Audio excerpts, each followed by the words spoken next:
नमस्कार साथियों, स्वागत है आप सबका target classes with Harish sir में।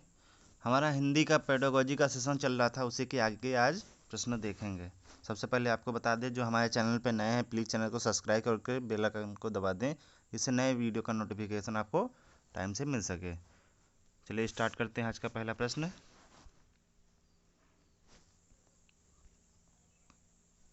पहला प्रश्न है कि उच्च प्राथमिक स्तर पर कहानी कविता पढ़ने के बाद यह जरूरी है कि बच्चे क्या कर सकें। ऑप्शन ए देखते हैं, बच्चे प्रश्नों के लिखित उत्तर दे सकें, या उसे अपने शब्दों में दोहरा सकें, या विपरीत भाव की कहानी या कविता लिख सकें, या उन्हें अपने अनुभव संसार से जोड़ सकें। तो इसमें कौन सा क्वेश्चन सही, ऑप्शन सही हो जाएगा? ऑप्शन कौन सा सही हो जाएगा?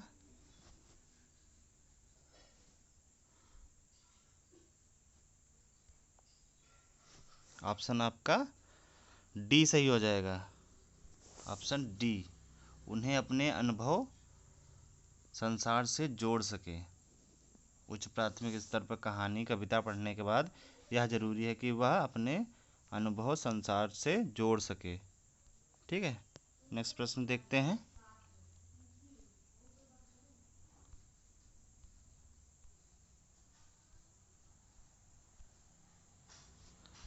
प्रश्न है कि उच्च प्राथमिक स्तर पर भाषा की पाठ्य पुस्तक में विविध प्रकार की साहित्यिक रचनाओं के समावेश का मुख्य उद्देश्य यह है।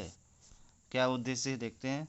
ऑप्शन ए, बच्चों को सभी प्रकार की साहित्यिक विधाओं से पारंगत करना, या विभिन्न प्रकार की साहित्यिक विधाओं की भाषाई संरचनाओं से परिचित होने का अवसर देना, या विभिन्न साहित्यिक विधाओं के प्रसिद्ध रचनाकारों से परिचित कराना, या पाठ्य पुस्तक निर्माण की परंपरा का निर्वाह करना। तो इसमें कौन सा ऑप्शन सही हो जाएगा? जो उच्च प्राथमिक स्तर पर भाषा की पाठ्य पुस्तक में विविध प्रकार की साहित्यिक रचनाओं का समावेश का मुख्य उद्देश्य क्या होगा? इसमें आपका ऑप्शन सही हो जाएगा बी, कि विभिन्न प्रकार की साहित्यिक विधाओं की भाषाई संरचनाओं से परिचित होने का अवसर देना। ऑप्शन आपका बी सही हो जाएगा। ठीक है, ऑप्शन बी आपका सही हो जाएगा।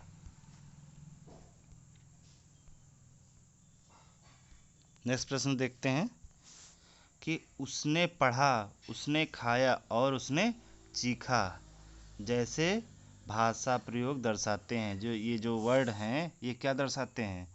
ऑप्शन ए है नियम का उल्लंघन, या संदर्भ की समझ ना होना, या नियम कंठस्थ ना होना, या नियमों का अति सामान्यीकरण। तो इसमें कौन सा सही हो जाएगा?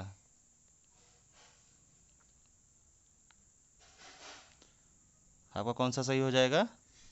ऑप्शन नंबर आपका सी सही हो जाएगा, नियम कंठस्थ ना होना। उसने पढ़ा, उसने खाया और उसने चीखा, जो वर्ड हैं ये नियम कंठस्थ ना होने को दर्शाते हैं। ठीक है, नेक्स्ट प्रश्न देखते हैं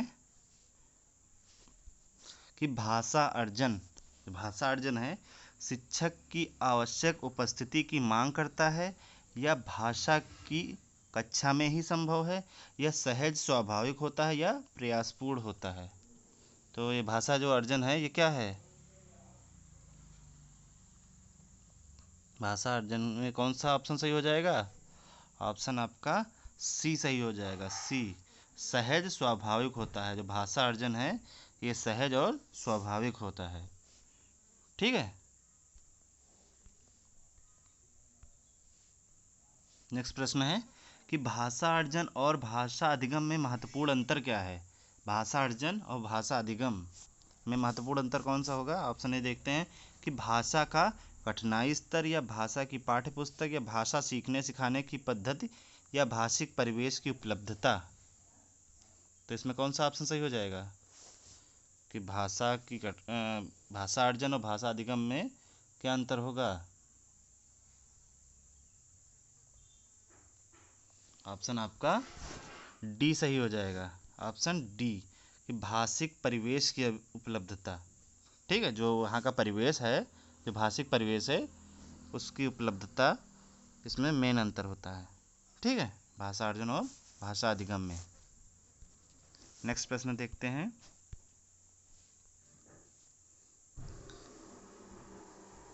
कि भाषा शिक्षण में अनिवार्य है, भाषा शिक्षण में क्या अनिवार्य है?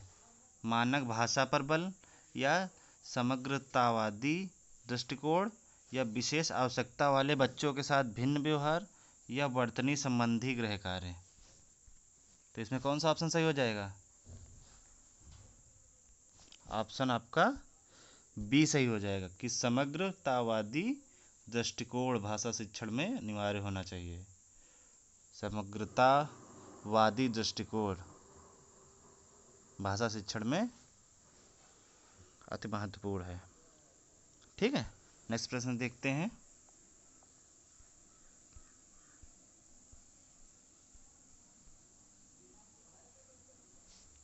नेक्स्ट प्रश्न है कि भाषा शिक्षण में पाठ्य पुस्तकों के अतिरिक्त कौन सबसे कम प्रभावशाली है? जो भाषा शिक्षण है उसमें पाठ्य पुस्तक के अतिरिक्त कौन सबसे कम प्रभावशाली है? ऑप्शन ए है कि प्रश्नों के उत्तर लिखना, या संवाद अदायगी, या परिचर्चा करना, या घटना वर्णन करना। तो इसमें कौन सा सही हो जाएगा? आपका ऑप्शन नंबर ए सही हो जाएगा, प्रश्नों के उत्तर लिखना। ये भाषा शिक्षण में पाठ्य पुस्तक के अतिरिक्त सबसे कम प्रभावशाली होता है। ठीक, प्रश्नों के उत्तर लिखना। नेक्स्ट प्रश्न देखते हैं। नेक्स्ट है कि मौखिक भाषा के आकलन का सर्वोत्तम तरीका है। मौखिक भाषा के आकलन का सर्वोत्तम तरीका कौन सा है? ऑप्शन देखते हैं। किताब पढ़ना, या अंताक्षरी, या प्रश्नों के तयशुदा उत्तर देना, या अनुभव बांटना व बातचीत। मौखिक भाषा के आकलन का सर्वोत्तम तरीका कौन सा है? ठीक है, तो इसमें आपका ऑप्शन सही हो जाएगा डी, अनुभव बांटना व बातचीत करना। ये मौखिक भाषा के आकलन का सर्वोत्तम तरीका है। ठीक है, नेक्स्ट प्रश्न देखते हैं। नेक्स्ट है कि विशेष आवश्यकता वाले बच्चों की भाषा का आकलन करते समय क्या करना चाहिए? ऑप्शन ए देखते हैं, उन्हें प्रश्न संख्या में विशेष छूट मिलनी चाहिए, या उन्हें अधिक अंक देने का प्रयास करना चाहिए, या उनकी क्षमता और सीमाओं का ध्यान रखना चाहिए, या उनके प्रति दया भाव रखना चाहिए। तो इसमें कौन सा ऑप्शन सही हो जाएगा? आपका ऑप्शन सी सही हो जाएगा कि उनकी क्षमता और सीमाओं का ध्यान रखना चाहिए। उनकी क्षमता के अनुसार कि उनका कैसा ज्ञान है उस प्रकार के प्रश्न उससे पूछने चाहिए। ठीक है, नेक्स्ट प्रश्न है कि सस्वर पठन का मुख्य उद्देश्य क्या है? ऑप्शन ए है मौन पठन करना, या बच्चों के पढ़ने संबंधी झिझक को समाप्त करना, या बोल बोल कर पढ़ना, या द्रुत गति से पढ़ना। तो इसमें कौन सा ऑप्शन सही हो जाएगा? ऑप्शन आपका बी सही हो जाएगा कि बच्चों के पढ़ने संबंधी झिझक को समाप्त करना। Option number B. ठीक है, सस्वर पठन का मुख्य उद्देश्य ये है कि बच्चों के पढ़ने संबंधी झिझक को समाप्त करना, ये इसका मुख्य उद्देश्य है। ठीक,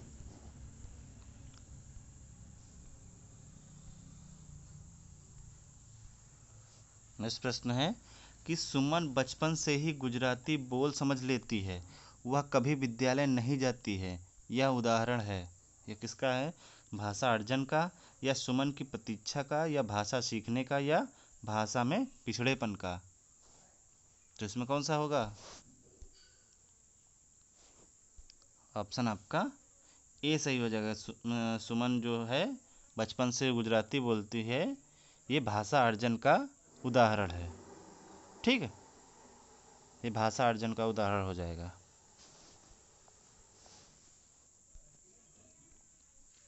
नेक्स्ट प्रश्न है कि रेखा जब तब बच्चों के साथ बातचीत करती रहती है, वह क्या चाहती है? बच्चों को वाचाल बनाना सिखाती है, या सदैव बच्चों की परीक्षा ले रही है, या समय नष्ट कर रही है, या बच्चों को भाषा अर्जित करने के लिए परिवेश दे रही है। तो इसमें कौन सा ऑप्शन सही हो जाएगा?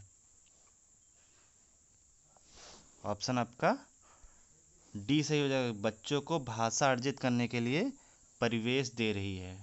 ठीक है, और रेखा जो है बच्चों से बातचीत कर रही है, इसका उद्देश्य यह है कि बच्चों को भाषा अर्जित करने का परिवेश दे रही है। ठीक, नेक्स्ट है स्वाभाविक अभिव्यक्ति, कल्पनाशीलता, कौशल और सोच को विकसित करना। ये क्या है? भाषा शिक्षण को किसी प्रकार की दिशा नहीं देता, यह भाषा शिक्षण का एकमात्र उद्देश्य है, यह भाषा शिक्षण का उद्देश्य नहीं है, यह भाषा शिक्षण का एक महत्वपूर्ण उद्देश्य है। तो इसमें कौन सा ऑप्शन सही हो जाएगा? ऑप्शन आपका डी सही हो जाएगा कि भाषा शिक्षण का एक महत्वपूर्ण उद्देश्य है। स्वाभाविक अभिव्यक्ति, कल्पनाशीलता, कौशल और सोच को विकसित करना ये भाषा शिक्षण का एक महत्वपूर्ण उद्देश्य है। ऑप्शन डी आपका सही हो जाएगा। धन्यवाद। नेक्स्ट हम कल आगे पढ़ेंगे।